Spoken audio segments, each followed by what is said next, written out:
If you have any questions about metaphysics and the world beyond, ask them under this post.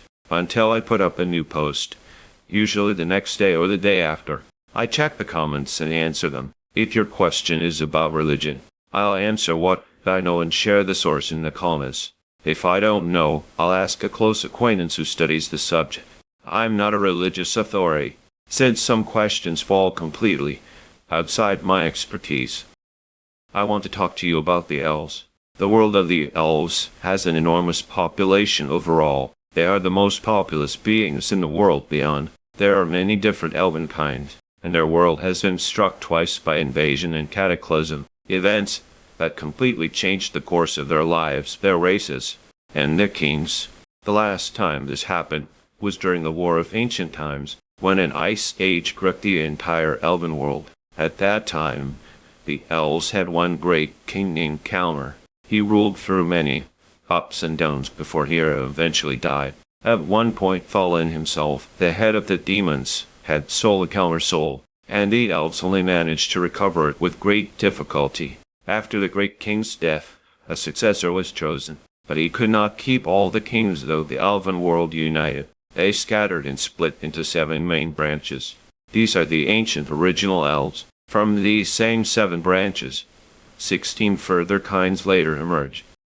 First, the Altmer. Their king tried hard to become the king of kings over the other elves too, but he did not succeed.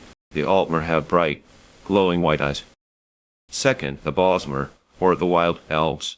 They live in forests, deserts, and along river banks. Much like the Roma people in the human world, their eyes are usually green or pale green. All 7 kinds are called the tall elves or high elves. They are tall, have human-like faces with pointed ears, and most are exceptionally pale skin. They have human faces, no tails, no wings. Third, the Dunmer, warrior elves with grayish, almost black skin and red eyes.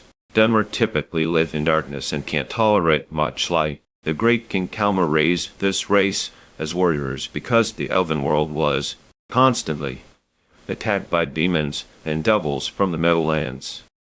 The elves are highly skilled in magic, colorful defensive wards in blue, green, red, gold, and white, opening portals, remote transfer of thoughts objects, even bringing another elf through a portal, though only within their own world, never into the human world, shapeshifting, and even the magic of immortality, known to their kings. They also heal wounds and illness through magic. Because these 7 kinds are ancient and original, they hold the power to alter the genetic code of otherworldly beings, and can absorb the inner power of other creatures. Elves are by nature demanding, self-serving beings. One reason their population is so large, light and darkness know nothing of each other's tricks, but both sides know the lowly tricks. That's why the Dunmer were created, as warriors able to identify and destroy dark beings. Because if a being of light touches a dark being directly, that darkness seeps into them like poison. That's why beings of light usually kill dark beings with a tool, or by enclosing them in a shrinking ward, or, in their own world, with a wooden sword. That the Dunmer, carrying dark energy and magic within themselves, could make direct contact with darkness.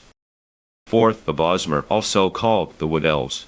They live in nature and always carry a bow and arrow. Their clothes, weapons, and homes are all made from nature itself, and they cause no change to it. They closely resemble the elves in films like The Lord of the Rings, and a large share of the creatures in those films genuinely exist in the world.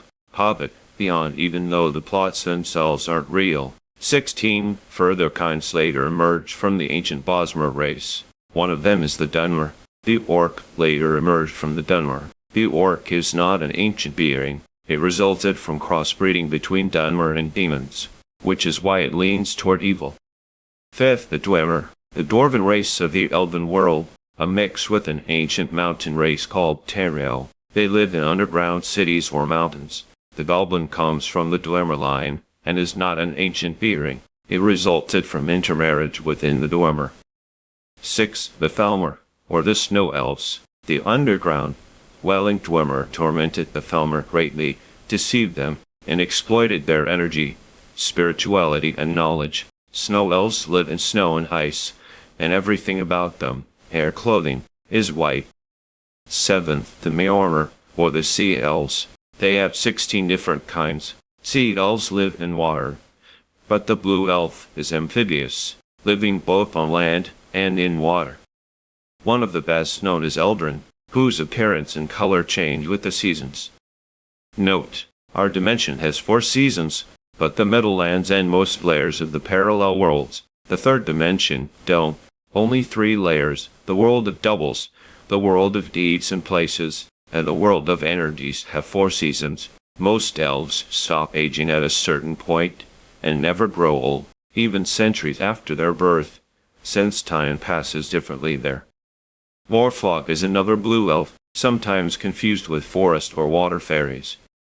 The walking wooden elves you've seen in films, trees that move, actually belong to the Bosmer, or wild elves line. Their famous forest is called Fangorn, considered the first generation ancestor of every moving tree in the Elven. In that forest stood a tree called Treebeard World. Today, no young ed remains, they have all aged or perished.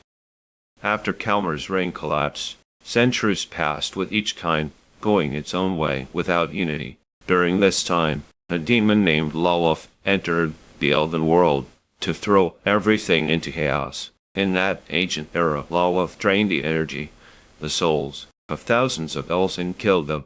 Fallen had taught him this. It's said that the smoke from this act kills anyone it touches by drawing out their soul. Loloth now lives in the world of darkness and underground within the Elven world, preparing himself for the final war, the war that ends the world. As their population shrank under the pressure of Loloth's power, the disunited elves decided to choose a single king again, as they had in Kalmar's time. His true name is never spoken, but he is known as the Radiant One. This king holds the Dunmer's power to fight in darkness, as well as a portion of the power of each of the other 6 races. The kings of all 7 races gave him part of their energy, knowledge, spirit, or body. This makes him the most powerful elf in the entire world beyond. He has bright, glowing white eyes, hence the Radiant One. Is larger in height and build than any other elf, even their giants, and, unlike the other 7 races, has horns. About 7 to 10 centuries after the ancient war, this king was chosen and granted all these powers. It's said the sheer weight of them drove him temporarily mad, but he managed to master it. He is now king of all the elves, immensely powerful, feared by many other beings, and obeyed by every elf. Because of this, the elves have reclaimed their ancient power, and no being crosses them lightly. The demon Loloth is one of the greatest rivals of this King of Kings, the Radiant One. Coming in later episodes, the sub-races beneath each of these 7 mainline hunters, acid-like creatures, and more, as well as the animals of the world beyond found among the elves. Ask any questions you have under this post.